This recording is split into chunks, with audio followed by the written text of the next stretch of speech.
My girlfriend broke up with me because I went to the bathhouse. Who will warm your bed for you while you're out whoring? Well, you can think again. Get out of here and don't come back. I broke my ankle jumping down a flight of stairs. Duh! Spent over an hour being a literal monk in silence. How do I do this, guys? Got hammered with the nobility. What? You want me to go flower picking now? I know.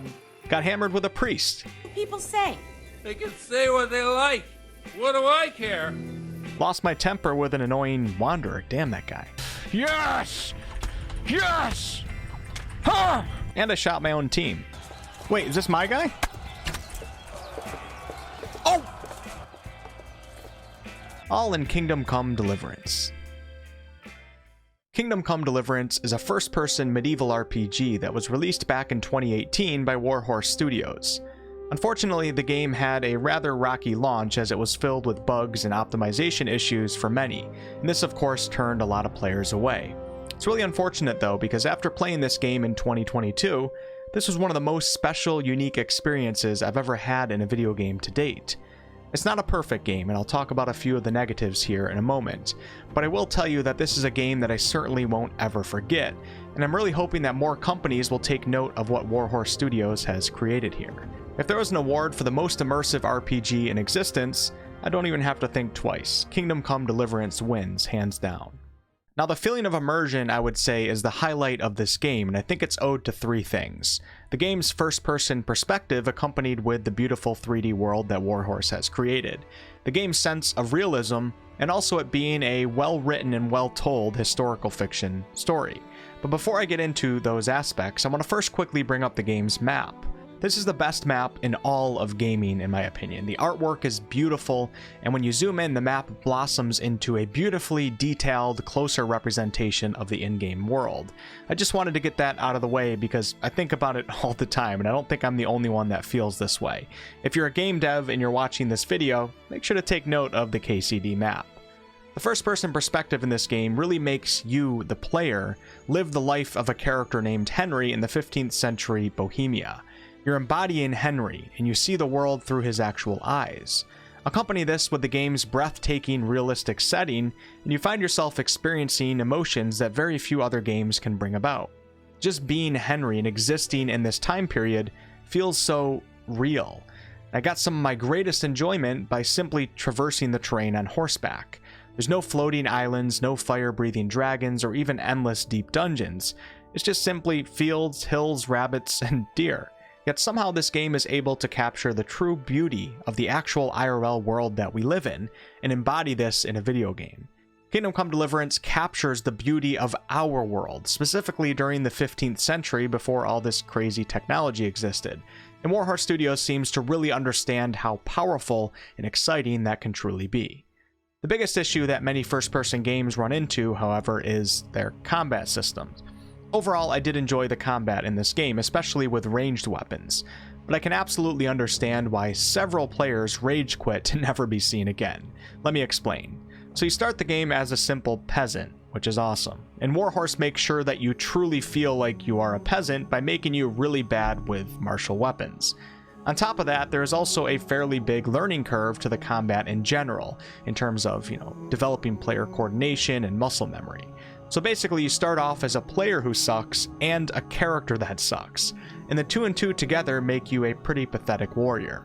I absolutely love this idea, and this initial frustration serves a greater purpose. The problem with KCD, though, is when you take a system like this, where your character sucks and you probably suck, you gotta have a really good smooth combat system to back it up. Otherwise, you'll have purposeful frustration combined with unnecessary frustration. I didn't feel like the combat system was polished enough, and things such as the targeting system felt rather low quality and janky. When fighting multiple enemies, switching targets can get really awkward, and sometimes it feels like it's not even working at all. When you're trying to get better at a game, but certain mechanics are placing unnecessary obstacles in your path, that's when things can become quite annoying. Another gripe that I had was not being able to practice directional swings and combos outside of combat. When combat is initiated, whether with an NPC as you are training or against an actual enemy, only then do you get access to the melee swing directional wheel. When you're not in combat, you can only swing your sword in one direction. You never get the opportunity to truly practice on your own and learn and practice the movements and gain that muscle memory. Now, with all that said, holy crap, the combat in this game is very impactful and intense. When you strike an enemy, it feels really damn good. And honestly, despite needing some more polish, it was really fun and satisfying. I know there's going to be a lot of players that probably can't get over the initial frustration though. Range combat I thought was excellent. It was really difficult, but when I missed, which was a lot, I usually felt like it was my fault instead of janky game mechanics. You can actually practice archery without being in combat itself, so I think this is one of the reasons why I enjoyed it perhaps more than the melee combat. When I finally got good,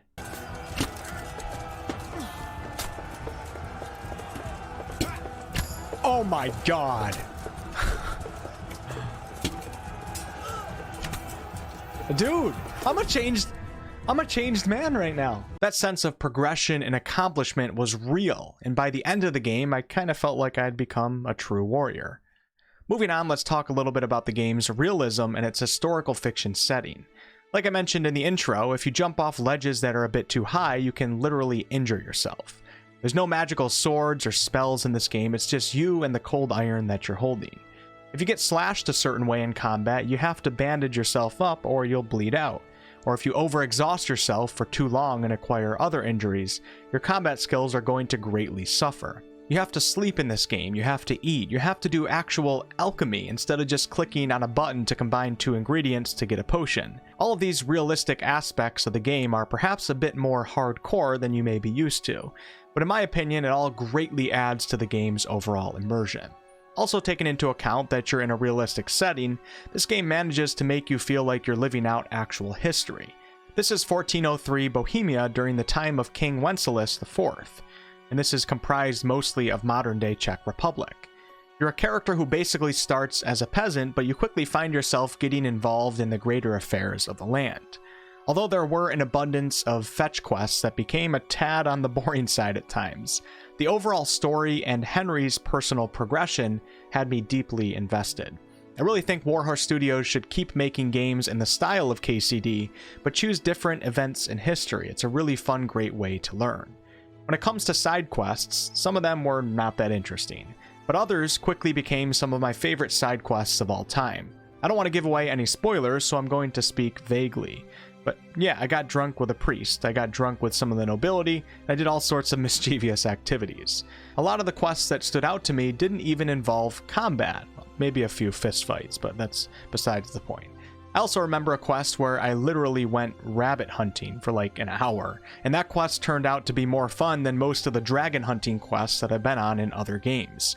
There's very few companies out there that are capable of making side quests like this so much fun, so big shout out to Warhorse Studios.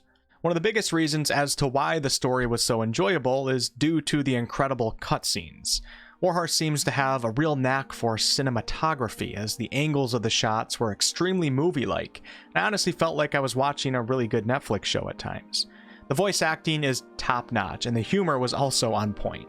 Henry is a pretty funny character, and most of his humor comes by watching his reactions to things that happen around him. Henry's facial expressions say it all, and it was honestly really relatable. There was this one quest where you become a monk temporarily, and being Henry and knowing his character fairly well up to this point, made what would have been an insanely boring quest in any other game become highly entertaining.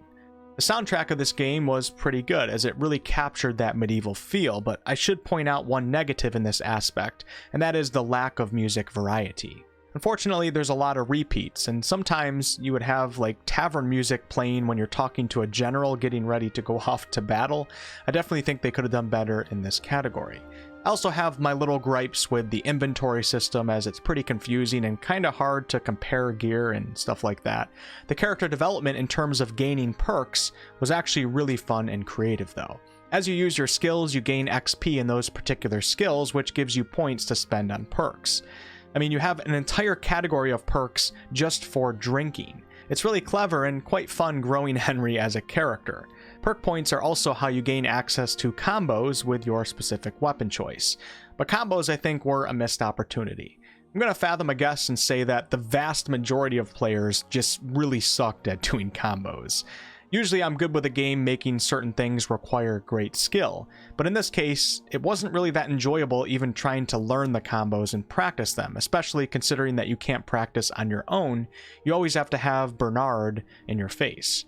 I would have liked to see more variety in the weapon perks, and maybe some more perks that didn't necessarily require you to do a combo. And then of course, I think the whole combo system should probably be reworked, or at the very least better explained. And that's going to be it for today's video. I truly think that Kingdom Come Deliverance is a game that some of you guys will greatly enjoy. It's had a lasting effect on me, and I look forward to future projects from Warhorse Studios. If you do decide to purchase this game, I do have a GOG affiliate link below, and if you don't mind using the GOG store, I do appreciate you using that. I'll catch you on the next one.